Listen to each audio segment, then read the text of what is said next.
আসসালামু আলাইকুম, কেমন আছেন সবাই? আশা করছি সবাই ভালো আছেন। দর্শক শ্রোতা, ভিডিও শুরুতে ছোট্ট একটা ভিডিও ক্লিপ দেখতে পেরেছেন, সেটা বাকি অংশ একটু পরে দেখাবো। তার আগে আমি একটু আইডিয়া দিয়ে নিচ্ছি। তো দর্শক শ্রোতা, এই বোনটাকে অবশ্যই আপনারা অনেকেই চিনেন।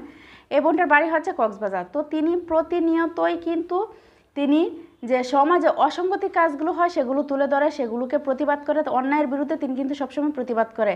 তো দর্শক শ্রোতা, আজকে সেই বোনটার সাথে আপনাদেরকে পরিচয় করে দেবো। অবশ্যই অনেকেই চিনেন না, যারা না চেনেন তারা এখন দেখে চিনে নেন। তো দর্শক শ্রোতা, আমার এই বোনটার জন্য অনেক অনেক দোয়া রইল, যে এই বোনটা যেভাবে কাজ করতেছে, যেভাবে অন্যায়ের বিরুদ্ধে রুখে দাঁড়াচ্ছে এবং কি অসহায় মানুষের পাশে দাঁড়াচ্ছে, আমি তার জন্য সবসময় মন থেকে দোয়া করি। আপু, আপনি এভাবেই চালিয়ে যান, আপনার পাশে অবশ্যই ইনশাল্লাহ আমরা সবাই আছি।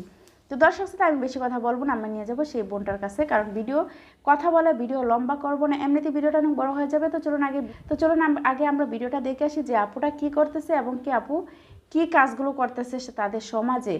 তো মানুষ কি তাতে সন্তুষ্ট নাকি অসন্তুষ্ট, আপনারা ভিডিওটা দেখলে অবশ্যই বুঝতে পারবেন। তো চলুন ভিডিওটা দেখে আসি।